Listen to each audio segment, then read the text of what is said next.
Hey everybody, Jason John Murillo here, founder of Real Mastery Academy and the Transformational Experts Institute.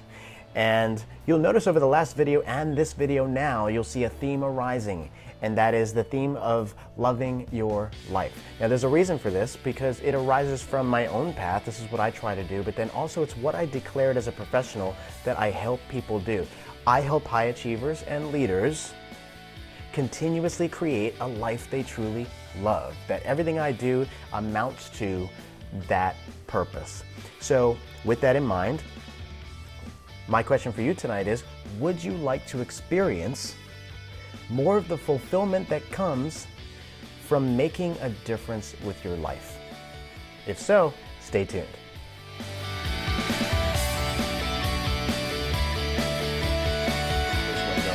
In the last video, I spoke about doing more of what you love, doing what you love, right? Now, in this video, I'm going to introduce the idea of loving more in what you do. So kind of being more loving and considering the balance between these two polarities in your life as you seek to create a life that you truly love. Now, why are we going to talk about this? Well, here's the problem. And it comes from two case studies. And so here's the first example. I've been doing some coaching with a single mom of 3. She's really devoted to her family, so much so that she's actually taken on 3 more of her sister's children to help out the family while her sister is working on some challenges. Now, she's made this conscious decision to love more in what she does with her life to make a difference for her family. Challenge is she hasn't had a lot of help in this process, and she's made a really great difference, but she's been stretched so thin that it's become counterproductive for her well-being to actually manage this situation, and ultimately that would be detrimental for everyone. So she's realizing that she's got to make some changes in her situation, perhaps come up with a solution that allows her to love and nurture herself more by doing more of what she loves. Now, here's the question. Do you know anyone like this? They sacrifice it all, perhaps to the detriment of their own well-being, to make a difference in the lives of others, but their own well-being suffers. So, do you know anyone like this? Maybe this is you. Here's another example. I've done some coaching with a young adult recently.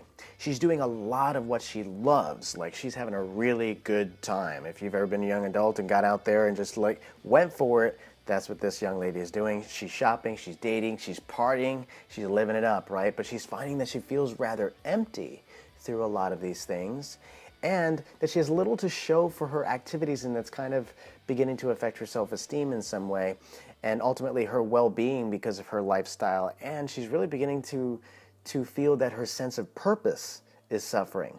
So she's realizing that perhaps she needs to be more loving in what she's doing, loving in what she does for herself and for others. Now, do you know someone like this?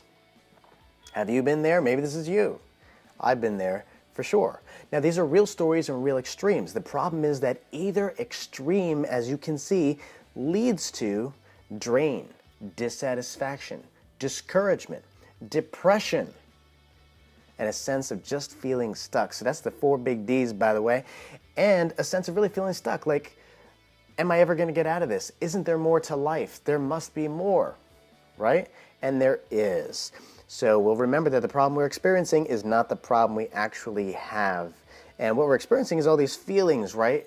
And this imbalance in life. But the problem that we actually have is that we have a challenge.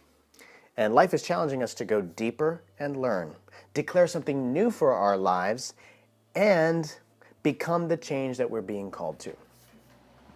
So when we accept the challenge, we realize that our challenge is actually to balance the polarities.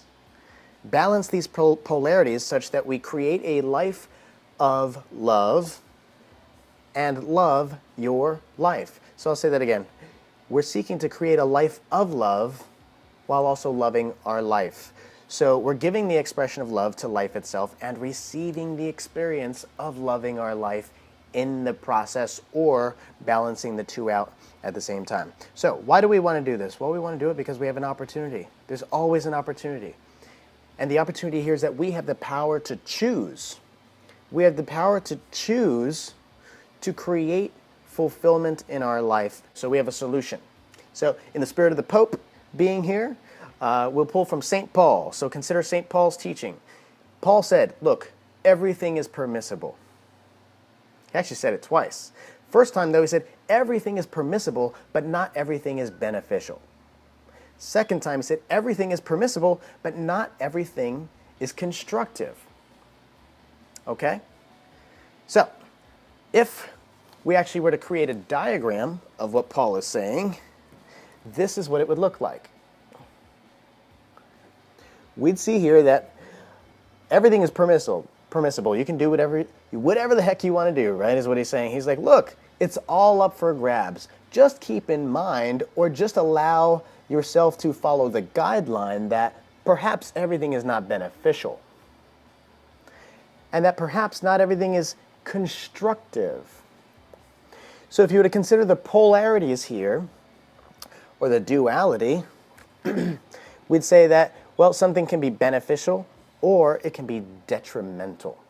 Something can be constructive or it can be destructive. Now, in a graph like this, you might actually plot kind of where you are in a particular activity.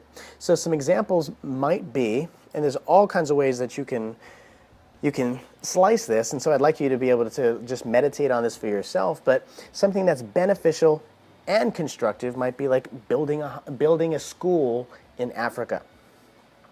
Something that's constructive and detrimental might be something like building a weapon of mass destruction. Now, I'm not getting into any political discussions right here, but hey, that's something to think about. Something that's detrimental and destructive might be something like certain drug addictions. So that's something to think about, or other risky behaviors. And then ultimately, something that is beneficial, but perhaps destructive in the process, hey, surgery.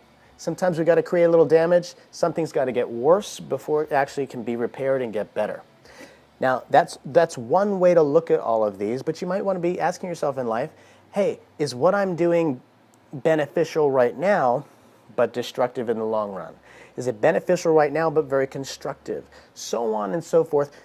Slice this all kinds of ways for yourself. See what it does for you. Consider where your balance is right now, and decide upon ways to actually improve your balance. And of course, we want to sell ourselves on any idea of change that we want to create.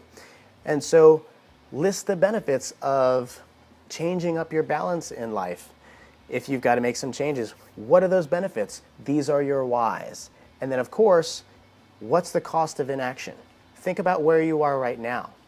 And what is the cost? What's it costing you right now? What will it cost 5 or 10 years from now if you don't make the change? So decide you cannot afford not to make this great change that would help you love your life more. So I hope this has helped you.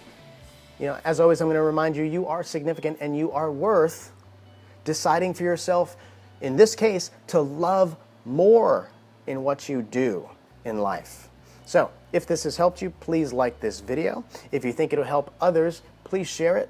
And for more information to live your most significant life, go to www.jasonjohnmurillo.com and find more information there. So before you leave, go ahead and let us know in the comments section below, how will you love more in what you do today? Win. Live your dreams and make a significant difference with your life in 2016 by requesting a free 90-minute coaching strategy session with me, by expressing your interest in the comments section below, or emailing me at info@jasonjohnmurillo.com.